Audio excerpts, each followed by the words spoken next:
안녕하세요. 살다입니다. 바로 전 영상에서 데이터 라벨링에 대한 이야기를 하였는데요.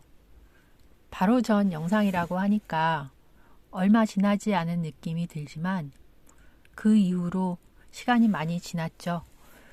어느덧 제게도 기억이 가물가물한 영상이 된 것 같습니다. 물론 다시 보면 하나씩 생각이 나기는 합니다.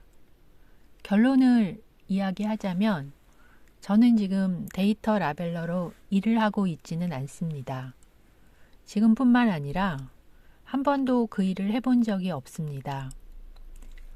인공지능 데이터 전문가 자격증을 따놓고 이 사이트 저 사이트 좀 기웃거려 보았지만 한 번도 일을 받지는 못하였습니다.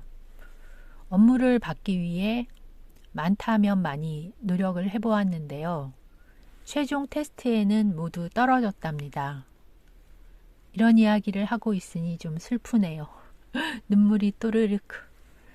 데이터 라벨링을 하겠다고 덤벼들기 전에 이 글 저 글을 많이 읽어보았습니다. 급여는 작아도 쉬운 일이라고 하는 이야기를 많이들 하셨습니다. 저도 그렇게 믿고 덤벼들었던 건데 제겐 그리 장벽이 낮은 일이 아니었던 것 같습니다. 가장 높은 장애물은 시력과 눈 건강이었습니다. 제가 시력이 안 좋은 건 잘 알고 있었지만 눈 건강까지 나쁜 것은 이때 처음 알았습니다.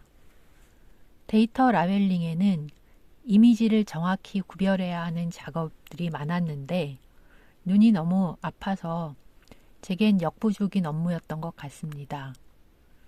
언뜻 보아서는 완전히 한 덩어리라 서로 구별이 안 되는 이미지 속에서 경계선을 찾아 선을 그어줘야 하는 경우가 많았습니다. 그 작업을 하려면 눈에 힘을 많이 줘야 했어요. 그래서 금방 눈이 아프고 머리까지 지끈거리더군요. 이런 종류의 경계선 작업을 하려면 눈 건강뿐만 아니라 시력도 좋아야 할 것 같습니다. 물론 데이터 라벨링 하시려는 분들의 사정이 다 저 같지는 않을 겁니다. 적성에 맞고 소질이 있다면 그까짓 거 뭐가 어렵지 하면서 잘하고 계시는 분들도 많을지 모르겠습니다. 다만 저에게는 눈을 많이 써야 하는 게 확실히 어려운 일이었네요. 제 경우는 이미지를 세밀히 보면서 작업을 하면 금방 눈이 무척 아프고 피곤하더라고요. 피곤하다는 게 정신적 피로는 아니고요. 순수하게 몸의 피로를 이야기하는 겁니다. 눈이 아프니까 막 머리도 아프고 온몸이 아파오는 느낌을 받았습니다.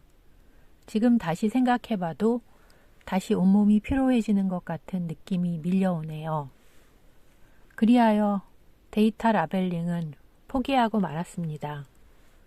근데 이게 일의 성격도 성격이지만 전반적인 제 체력이 많이 떨어져서 더욱 피곤했을지도 모르겠습니다. 이제는 한창 노화가 진행되는 나이거든요. 한 살 한 살 나이를 먹어가면서 전에 없이 아픈 곳이 하나둘 생겨나기 시작합니다. 예전에 삭신이 쑤시다는 표현을 할머니, 어머니에게서 종종 듣고는 했습니다. 늙으면 누구나 그렇게 된다는 이야기를 들어도 실감이 나지 않았는데 언제부터인가 그 말이 무엇을 의미하는지 점점 이해가 되고 있습니다. 이제는 제가 직접 겪는 일이 되었으니까요. 그렇다고 늘 통증을 달고 사는 건 아닙니다. 아직은 통증으로 일기예보를 할 수 있는 수준은 아닙니다. 그냥 몸에 통증이 나타났다, 없어졌다 하는 일이 반복되고 있어요. 통증이 그렇게 심하지도 않고요. 간헐적으로 드문드문 통증이 나타나고 통증 부위도 이리저리 이동합니다. 짧은 통증이 여기 나타났다, 저기 나타났다 합니다. 팔이 아팠다가 어깨가 아팠다가 다시 또 발이 아팠다가 손이 아팠다가 그냥 아무데나 통증이 나타나곤 합니다.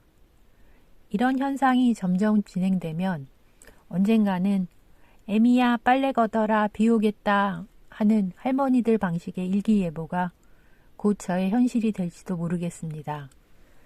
이리저리 보아도 확실히 노안은 피할 수 없을 것 같고 제가 데이터 라벨링을 다시 시도하는 것도 불가능해 보입니다. 나름 시간과 노력을 들였던 일이라 아쉬움이 남지만 어쩌겠습니까? 몸이 허락을 하지 않는 걸.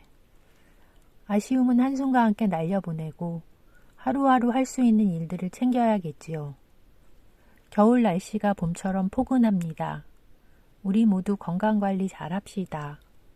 좋은 하루 되세요. 살다였습니다.